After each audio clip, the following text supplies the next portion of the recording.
Hey, what's going on, everybody? Welcome back to the channel, Pigskin Addicts, back again with another video. So as most of you guys probably heard, Keenan Allen is probably going to be a likely cut this offseason, according to beat writer Daniel Popper. Now, when Popper starts talking about things like this, he is typically right most of the time, just because he's so plugged in. He's somebody that I've criticized because he was really riding the Staley and Joe Lombardi bandwagon all season long. He seemed like he was a guy that was refusing to criticize right when it's warranted. And, for me, not really my flavor. But when he talks about things like this, right, normally transactional stuff, he's plugged in, right? He's plugged in. He knows people in the front office, obviously. And that's why he's able to put this stuff out. The Chargers are pretty tight-knit as far as, leaks and breaking news. So this would only be out if it was actually being talked about. And it's obviously being talked about. So to me, this is obviously the wrong direction to go. Is Keenan Allen aging? Yes, he is, right? Was the injury a little concerning last year, right? Just because it didn't heal and he took so much time to recover from a hamstring thing, right? Most guys are usually back from that, 2 to 3 weeks or whatever. Is that a concern? Yes, it is. But Keenan Allen is still a guy that can go. He can go. And we've seen when he came back from that injury, he balled out. He balled out. He led the league in several statistics as far as receiving went from that point that he came back onwards. He's a guy, again, he's always open. Teams are always game planning for him, but it doesn't matter because he's so good. He's able to read defenses. He's able to play the position kind of like a quarterback sees the game, right? That's how he runs his routes, right? And that's why he's always on the same page as Justin Herbert. He just makes Herbert's job so much easier, right? He's that dependable guy, especially on third down, especially working the middle of the field. So this is not the right decision to me. I have said, since the season ended, right? You take a look at the defense. You take a look at all of the bloated contracts on defense. That's where I would make my cuts first. I wouldn't cut the offense. That's something the Chargers struggle with. Obviously the Chargers have the new coordinator in Kellen Moore, right? Having a guy like Keenan Allen could really make the transition from a Joe Lombardi offense to a Kellen Moore offense. It can make it a whole lot easier on your quarterback, which will make it easier on everybody else, right? If it's easy on the quarterback, then it's easier for everybody else, especially getting in rhythm, right? Being able to convert on third down. Having the best third down weapon in the NFL on your team would make a huge difference. So I don't think that this is a good idea. I honestly don't. I really don't. The Chargers would save about $15 million in cap space, right? So that is something that is obviously attractive to the Chargers, right? Being able to save all that money in cap space. He was on a deal where most of his guaranteed money got paid out. I think it's just a little bit of the signing bonus money that's left over. He's pretty much paid, right? He's pretty much made most of the money from his contract that he signed, what was about 3 or 4 years ago, right? So he's made most of that money. Now, if you're looking at this from a holistic standpoint, though, the Chargers are $23.4 million over the cap, right? That's a lot of money to be over the cap. And I get that there is the restructuring thing. And there's, some joker who's always in my comments talking about the restructuring thing. You can only restructure so much. You can only restructure certain percentages of contracts, right?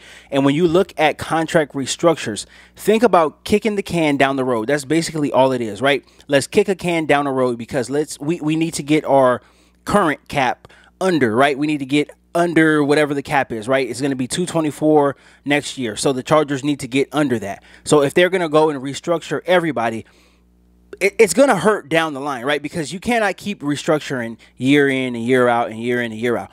It's a temporary fix, basically, pretty much. And you can only restructure a certain percentage of those contracts.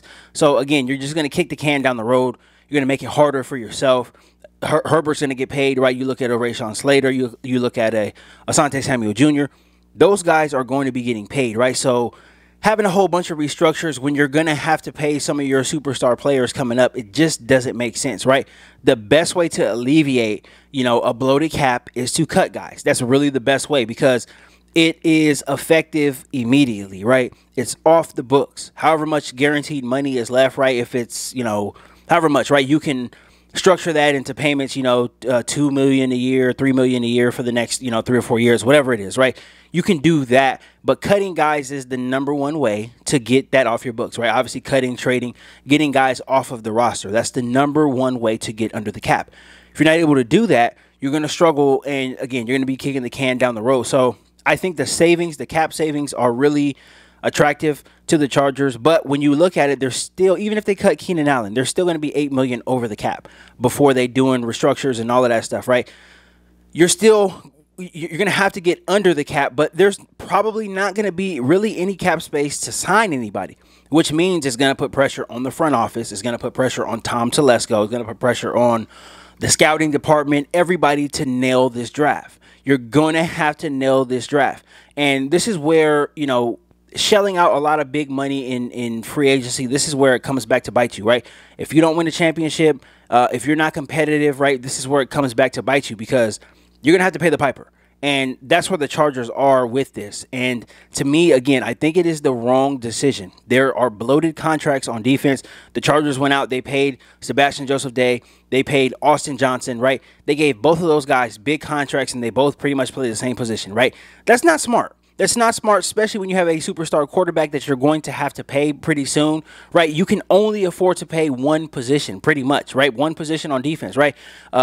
Defensive line, linebacker, right? You can pay one guy at all these positions. You cannot pay multiple guys at multiple positions. It just doesn't work out for the salary cap.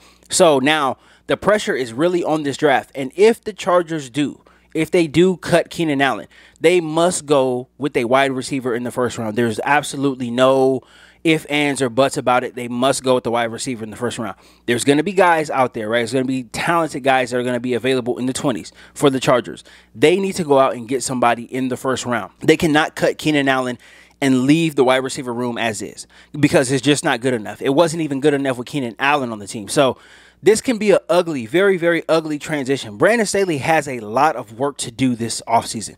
He has a lot of work to do, because if he doesn't get this right, and this roster isn't right, and this offense is not ready to roll, he can be behind the 8 ball before the season even starts, right? He can really be, you know, counting down the number of days that he has left at his job if he doesn't get this offense right. You can't part with a guy like Keenan Allen, who is going to get Hall of Fame votes at the end of his career. You can't part ways with him and not refill that position, right? Obviously, you don't expect a rookie to come in and do what Keenan Allen does, but you're going to have to make a move. You're going to have to make a move. You're going to have to draft the best guy available.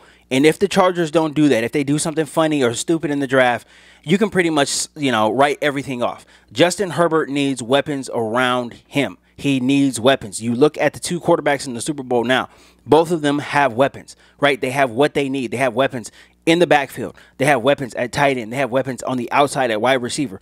The Chargers need weapons. They need to put weapons around this quarterback. And if they don't do it, things are going to get ugly, and Brandon Staley will not be around very long. Kellen Moore will be in line to take this job.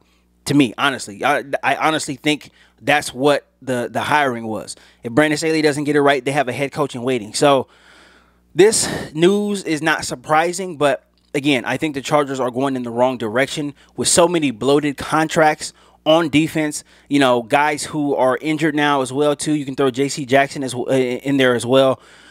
You got to cut salary on defense.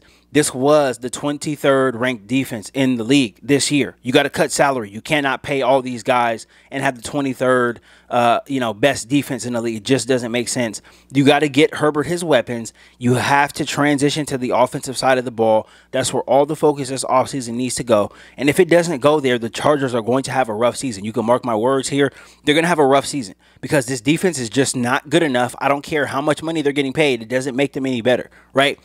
It doesn't make them any better. So, to me, they must address the offensive situation that they have now, right? Whether or not they decide to cut Keenan Allen or not, they still need to address this offensive side of the ball. That's where games are going to be won. That's where success is going to be had on offense. Defense has to be complementary. We don't need the 2000 Ravens. We just don't. We just don't. We need to build this offense up, offensive line, weapons, good run game. That's what needs to happen. And if it doesn't, then, we're going to have another long season. Let's just put it that way. We're going to have another long season. So I just wanted to come on here and just give my thoughts about this situation. You know, I seen a lot of people talking about it yesterday. I didn't want to tweet about it or anything. I just wanted to save all of my comments until, you know, I made this video, because I think it's interesting, right? And the Chargers are going to have a decision to make. Keenan Allen, his bonus is due on March 9th, I believe.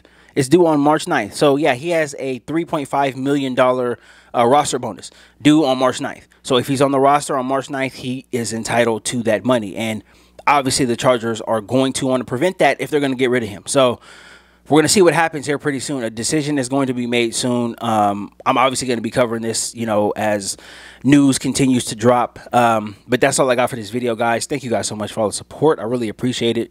Shout out to my new subscribers. I appreciate you guys. I'll be back again tomorrow with more content. So stay tuned for that. And until next time.